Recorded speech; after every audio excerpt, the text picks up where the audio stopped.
What's up, everyone?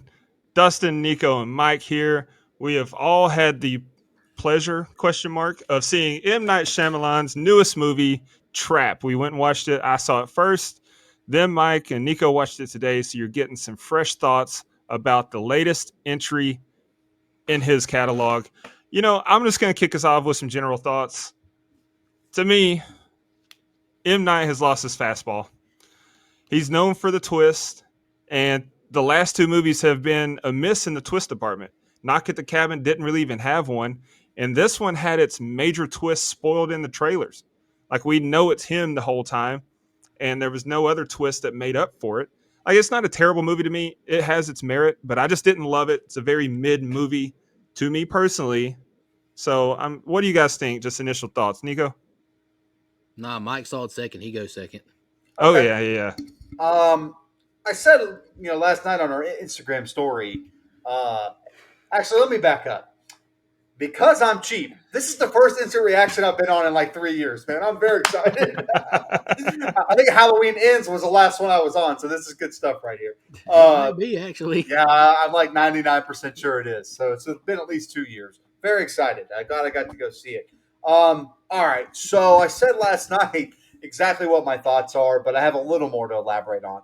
I think the movie is good, not great. And I definitely wouldn't call it bad. I think it's good. I think it has a lot of really good parts, but for whatever reason, not everything clicked the way I was hoping for. I do think you get some great performances, especially Josh Hartnett. Shout out to him. He's really, he's holding a lot of the weight of the movie in his hands, to be honest with you, or on his back, if you will, because he's fucking great. And I think it's a well-made movie, like most M Night Shyamalan movies are. I love the look of it. I love that whole. And again, this is not a commentary on anyone, but I think we know there's a pretty famous pop star that's selling out stadiums and arenas everywhere where teen girls and other people idolize her in this way. I'm pretty sure Young that Gravy. was, yeah, exactly. I'm pretty sure that was part of M. Night Shyamalan's inspiration for the setting of the film.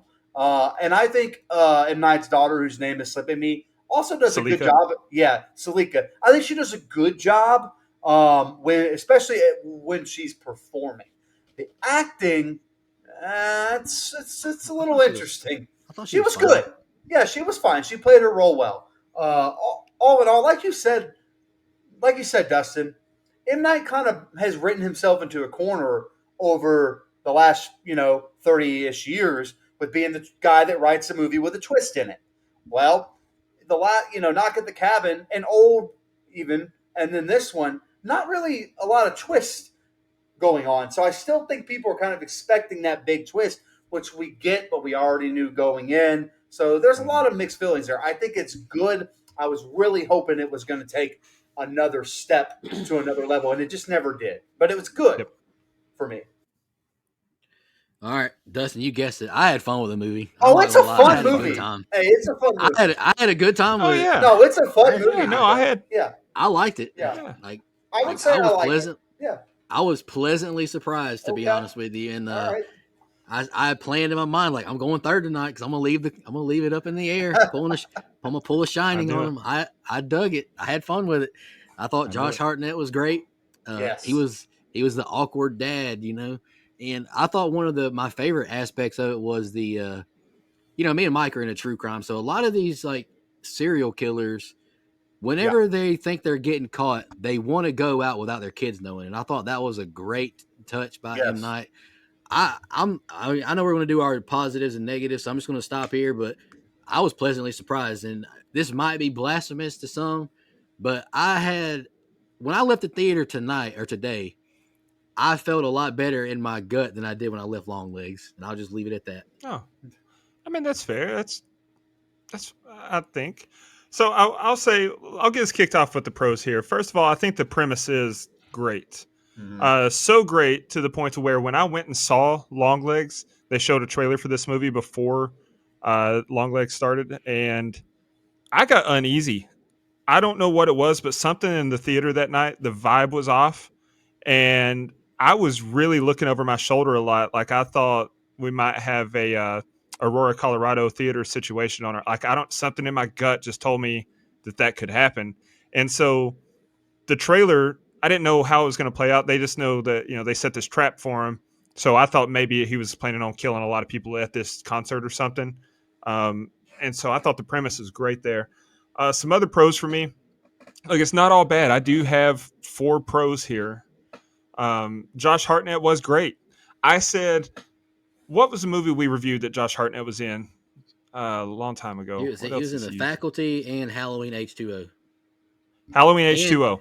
And 30 Days of Night. But you weren't on the show for that one. You weren't on I wasn't on the show for that. I recently re-listened to our episode of Halloween H2O because I'm logging my scores on Letterboxd, if anyone's wondering why I'm doing that.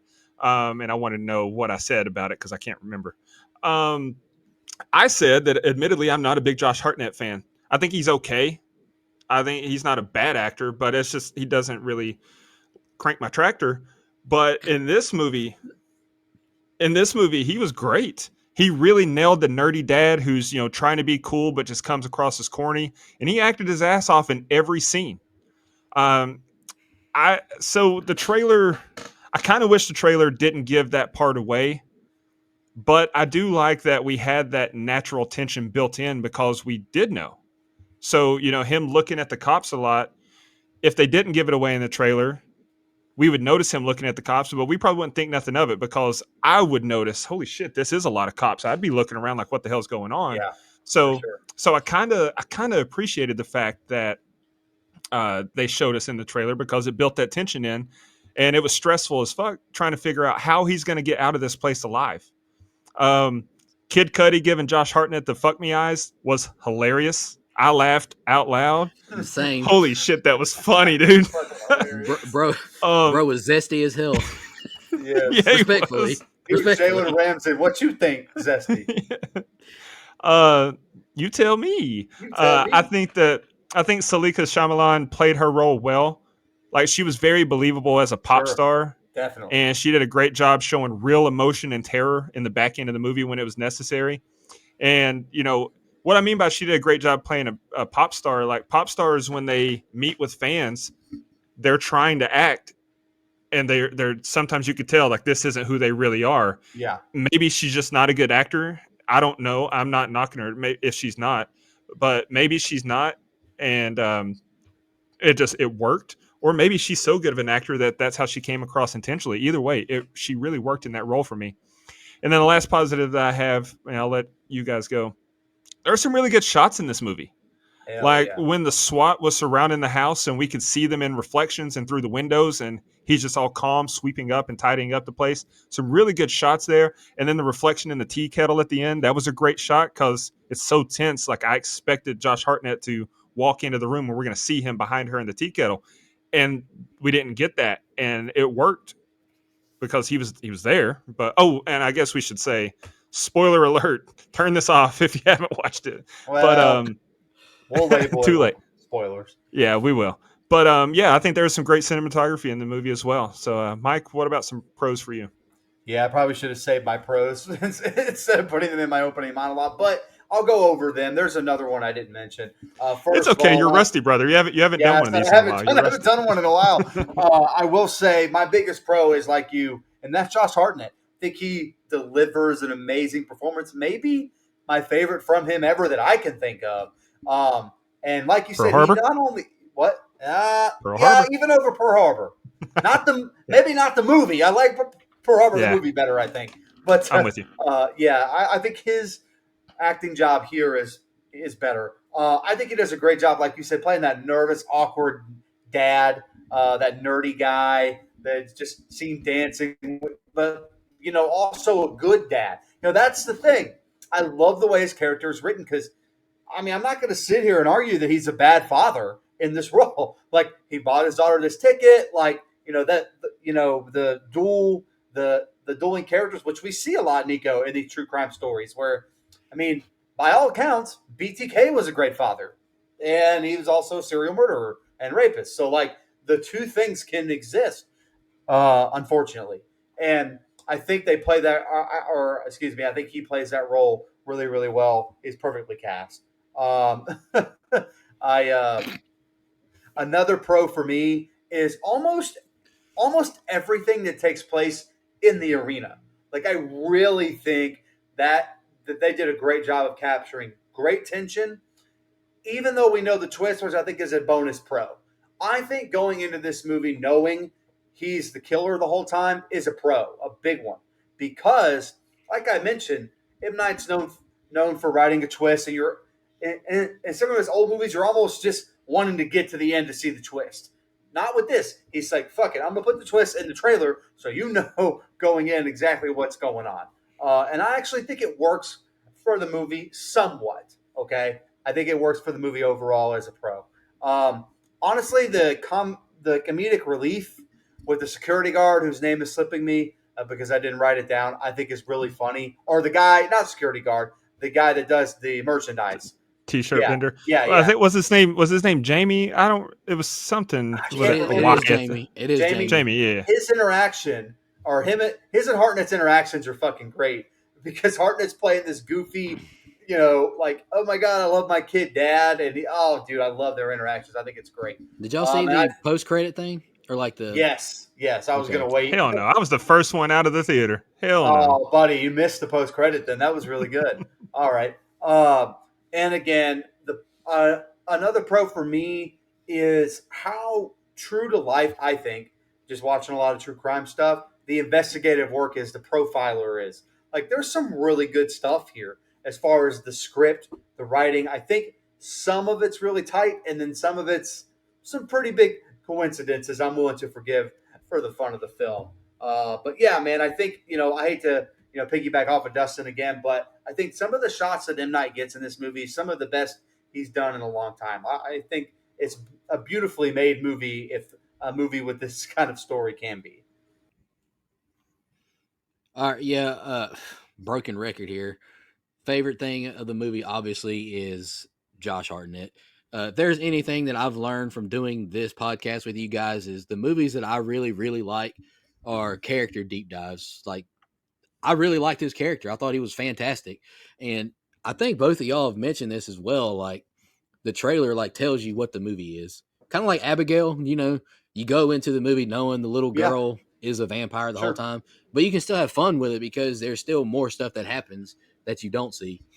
But with this one, I really like, it doesn't have like the Visit or the Sixth Sense kind of twist, but I was really taken aback whenever he asked, the performer, what is it, Lady Raven, to go into the dressing room to talk about her condition, and like he kind of takes over the situation. Like, I really thought that it wasn't a great twist or anything, but I like that direction personally. I thought it was smart.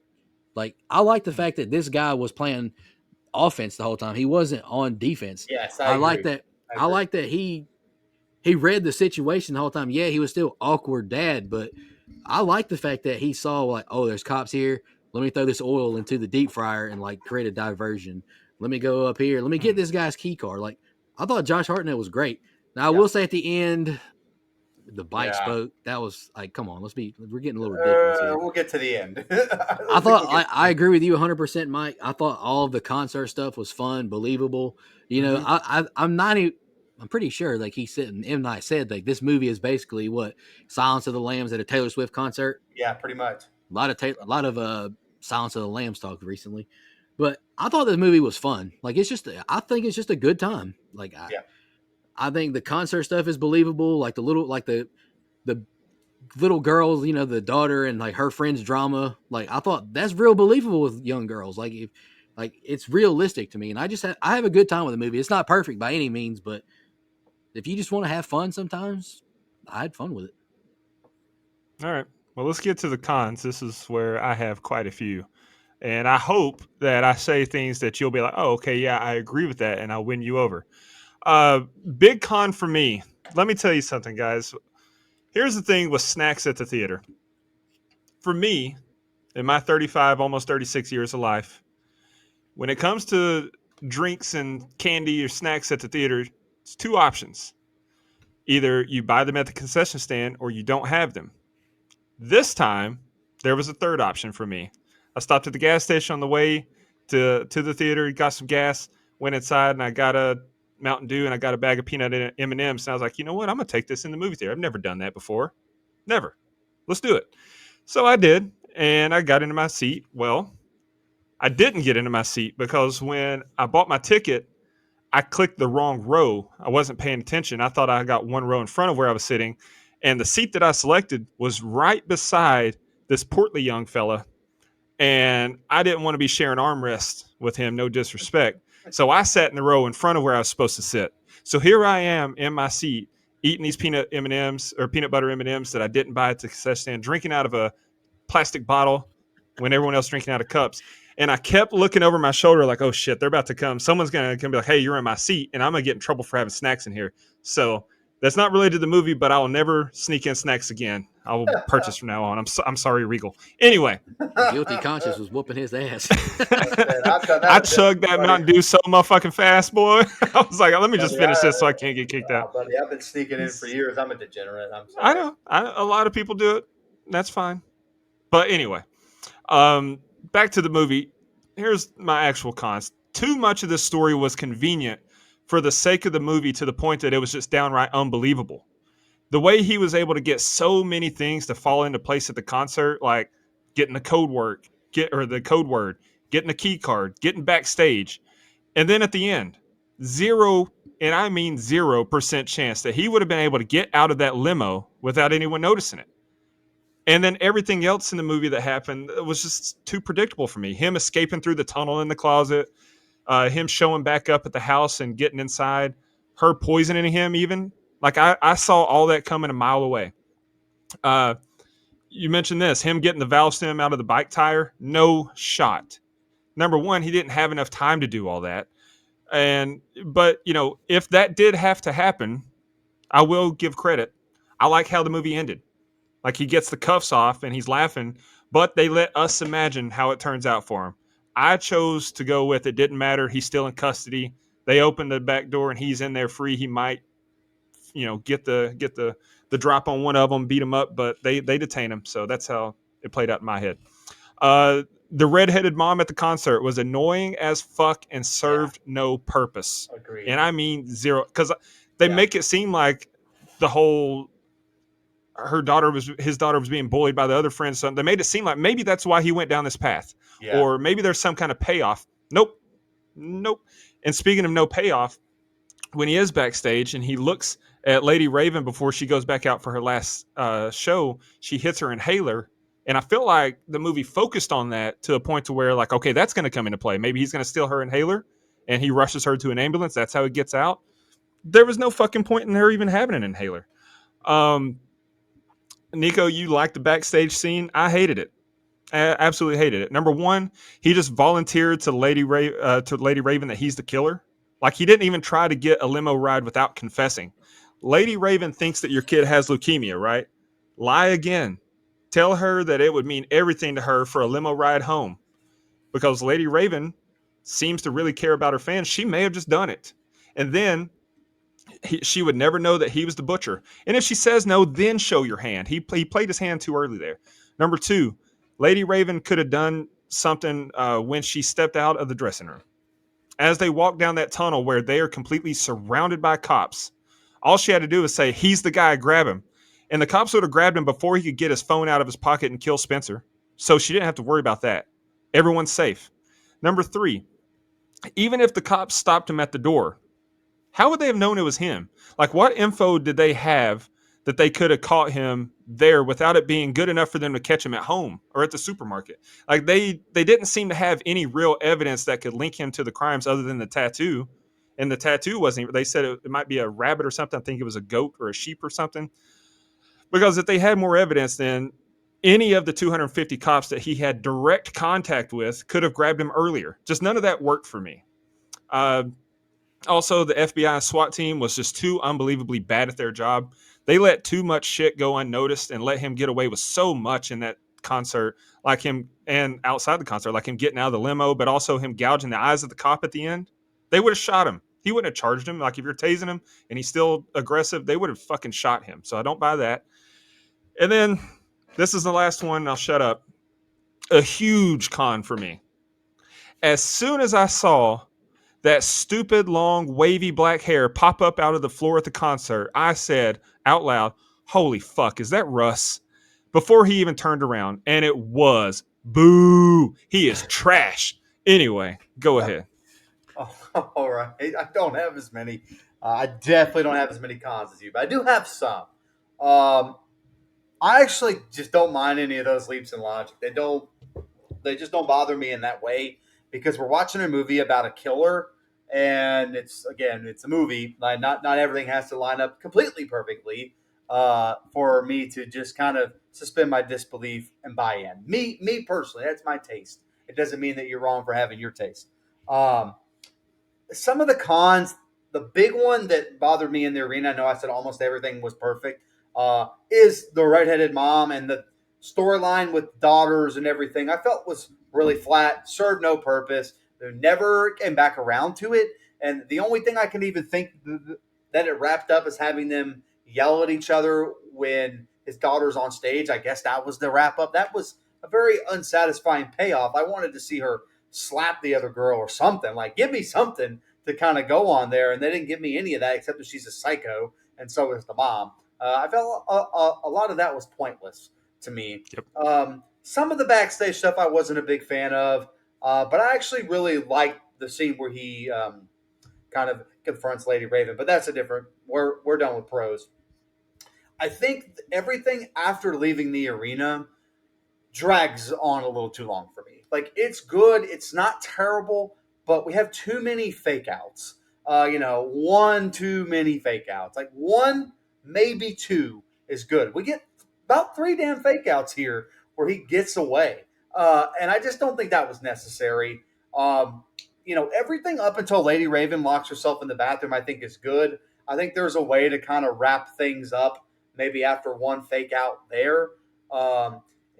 We get a little bit of character work with his mom, kind of being his like shadow ghost person that talks to him because he was verbally abused as a child. We get that, but we don't get enough of that to where when Lady Raven's in the car doing it, where it works for me a ton. Like it's a little bit out of nowhere because we don't hear any of that kind of talk for him the rest of the movie. So maybe the movie was just a little too short. Maybe there's a lot of stuff that M. Night had to cut to get it there. And I see people online blaming the PG-13 rating. What's The Sixth Sense not a PG-13 film? It's a phenomenal Most of movie. his movies. Most of his movies are PG-13. He's not some gore hound. So, I completely don't agree with that at all. Small cons to me, though. Again, the amount of fake outs was the really big one where the one true thing I can agree with Dustin on is looking at your watch like, all right, come on, let's arrest this man and let's go home. But I do think, there's some good stuff even within the fake outs. I think they're good. But not a whole lot of cons because I think it's like you said, a fun movie. Yeah, I'll be quick. Cons for me, for sure. The red-headed mom.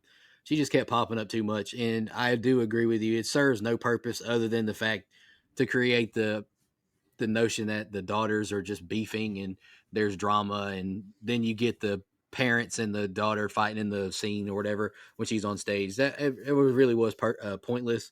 And I agree with you, Mike. The end, I like it, but I did kind of start feeling the time. Like, this could have been 10 minutes could have been cut off. But to me personally, the fake outs, I feel like some of the stuff, if you cut out, he leaves one time and he runs into the mom again, you could cut that. That's some time you save. And I do agree that a lot of stuff conveniently happens. And, we reviewed 300 something movies. And sometimes when you just like it, you just it doesn't bother me. Yeah, it was stupid, but I liked it. Or if you hate the movie, you're like, it ruined the whole fucking movie for me. Yeah. Same. Like Brian loves Cloverfield. I hated it because shit just didn't work for me, but to each their own. But yeah, a lot of stuff is definitely too convenient. And at the end, for sure, he should have got shot whenever he's charging the cop and gouges his eyes out 100%. And there's no way in hell they let this guy bend over and touch his bike spoke and not catch him, take the spoke out of it or hug his daughter. That's not happening. I feel like they would That was let him another hug thing the I was gonna daughter, say. but the pulling the bike spoke out was like egregious to me. Like you're not watching what this guy's doing. Yeah, I He's a agree. meticulous serial killer. I think they may have let him hug his daughter, but my question is, how was the daughter there in the first place? She went Yeah, to stay with her aunt. The kids were with the wife's sister, and then she says, "Your kids will be back with you soon." I think that was fake. How fucking soon? Were they just right around the fucking corner? No, I yeah, think it was that made no sense fake. to me either. Like, I Why why was are it they thought back fake so then? soon? I took it as fake because they knew that he was going to be back there at the house. Like I think it was like they were. I think they were saying But stuff out loud to almost trick him. If that but makes sense. they but when he was legit gone from the house and they knew he was gone from the house, the FBI director there Yeah. asked the wife, "Do you want to go be with your kids and your sister?" And she says, "No, I can't be around people." So like, I Yeah. don't know that.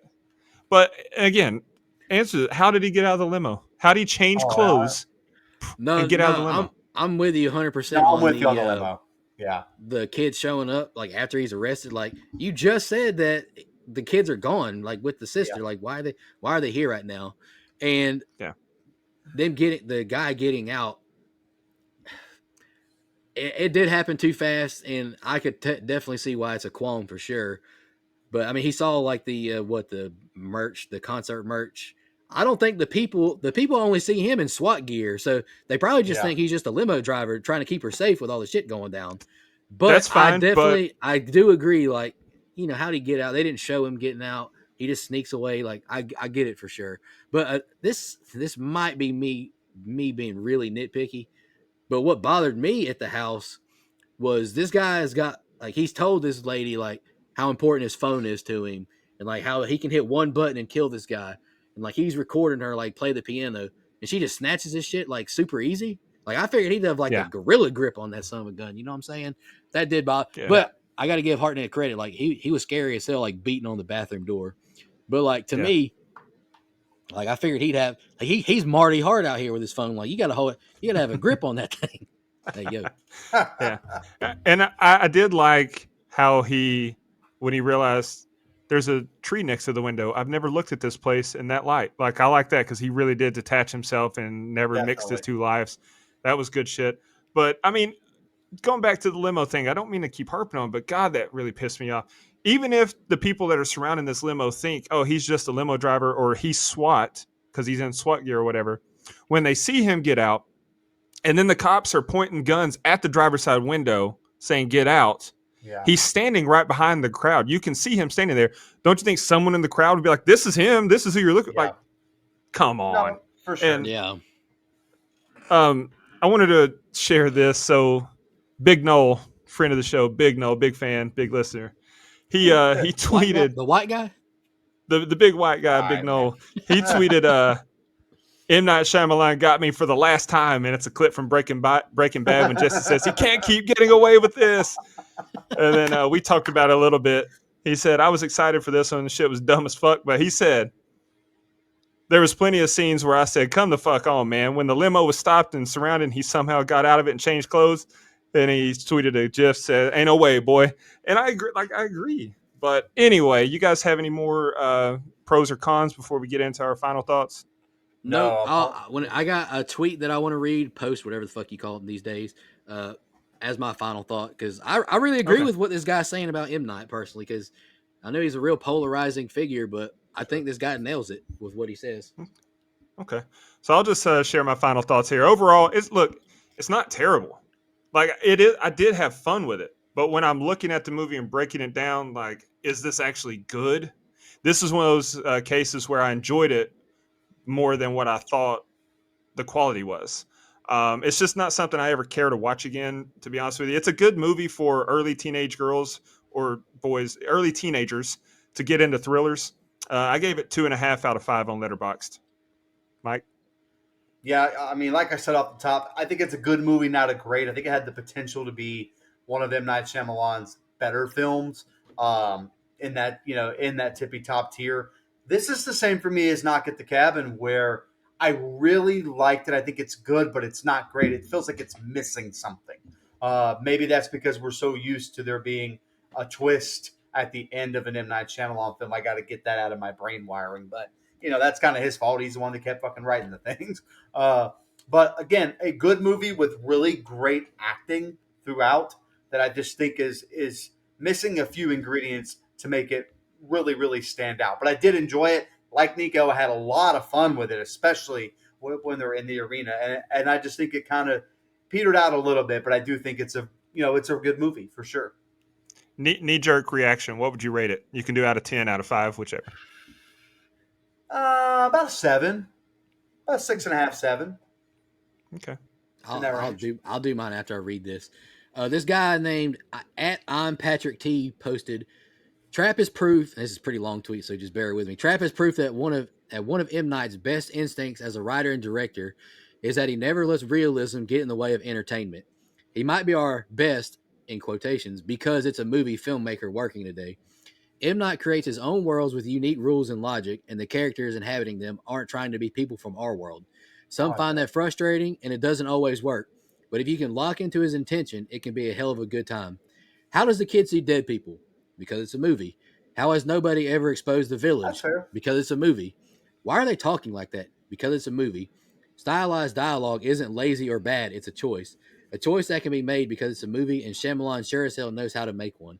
I agree with that. Like, personally, Yeah, I typically tend to agree with that. I'm willing to forgive a lot of stuff. I mean, it all comes back to, do you like it or not? Like, personally, like, why the fuck are these people chasing marshmallows around New York City? Because it's fun and it's a Ghostbusters movie. Okay. I hear you. I hear you. But here's why I don't agree with that tweet. It's because all the other movies that he cited as examples, every other M. Night movie that I can think of, there's something supernatural. There's something not real about it. This movie's plausible. Every facet of this movie is is human. It's real. That's why it didn't make sense for me. That's why I don't buy that he was able to get into the kitchen and put those jars of oil in the fryers. That's why I don't believe that he would get the key card so easily. That's why those things are just too convenient for me. If there was something supernatural afoot, then the whole movie's different, the tone's different, and I can buy it a little bit more. What about The Visit? I know you were on the show, but I can't. What do you think about that? Was all humans? It was, and I thought that movie there was nothing in it that was as unbelievable as this one. Buddy. I mean, once you reach a certain age, all old people look alike. So yeah, I could see them thinking that's their grandparents. I love The Visit, but like, it's a huge con to me that Catherine Hahn didn't like try and video call like these people for shipping their kids off. But I love that movie. But anywho, I had a good time with Trap. I would highly recommend it.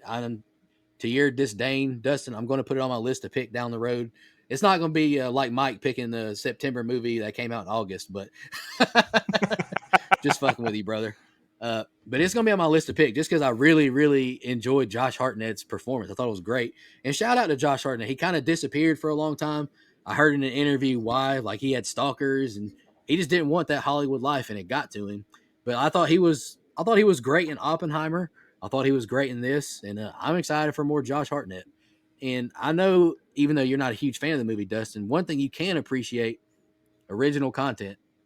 I thought it was original. Yeah. It was different. Yeah. I mean, it wasn't The Conjuring 17, so I appreciated the new concept. If I were to rate it, I would be at 3.5, maybe 4. Maybe 4. Out of 5. Out of 5. Okay. Let me just humor me. Mike, you're muted, by the way. Mike, you're muted. Just humor me. Do you guys at least understand? Sure. Like what my issues with the movie? They make sense. Like you can see why I feel that way. No, I get it 100%. Like a lot of shit at the stadium was very convenient. He walks up. He walks up to the ceiling and like the SWAT team just buys everything he says. Yeah. Okay. Yeah. I just don't want to be too unreasonable or like I'm shitting on the movie just for the sake of shitting on it. Like these were legit beefs that I had with it. Right. I mean, I always liken these kinds of leaps in logic, and I know you'll disagree, and that's okay. But I always liken it to pro wrestling. Why is there a camera backstage for no fucking reason where people are listening to conversations? How else would that camera be back there? Why are we listening to these people talk? It's never made any sense, and yet some of the best shit happens in backstage stuff. So, like, I mean, even Kevin Nash says that about wrestling, where it's like, yeah, that makes no fucking sense. Okay, this is a movie. Pro wrestling's a scripted TV show. Yeah, But that's like why do apples have seeds and No, that's not the same why thing. do seedless grapes exist? I'm like, what the fuck you talking about? We're Anyway, comparing two forms of entertainment, brother. I want to make a point before we get out of here, though. It's like we did an instant reaction to A Quiet Place day one, and fundamentally, if you take out the fact that this is a prequel to two other movies, that's actually a really good movie, like really well acted, absolutely. well made, Sure. and if it was the first one made, it might be the best one. But Yeah, since where it fell, you're kind of like, you go into it with all these nitpicks and all that. So it's really just an enjoyability factor to Sure. me. Yeah. And like, why is this being made kind of thing, which I get. We Right. all have different preferences, but I had fun with Trap, and I definitely I'm going to watch it again. I'm maybe Absolutely. not in theaters, but like when it comes No. out, I'm going to buy it. Yeah. I had a good time with it. I just really like Josh Hartnett's portrayal. I thought it was great. Same. Yeah, no, I agree with that. Well, we went about 36 minutes or so on an instant reaction. If Mike, you made how it long this did you far and say haven't, this was going to be? Suck it, pal. if you I'll made it pass. this far and haven't seen the movie yet, shame on you. Go watch Yeah. it. Even if you end up agreeing with me and hating the movie even more than I did, go watch it anyway. Support cinema, and we appreciate everyone That's for right. listening. As Nobody always, watches it more than me. we couldn't do this show without the support of our blood donors. Thank each and every one of you, Absolutely. and we will catch you next time.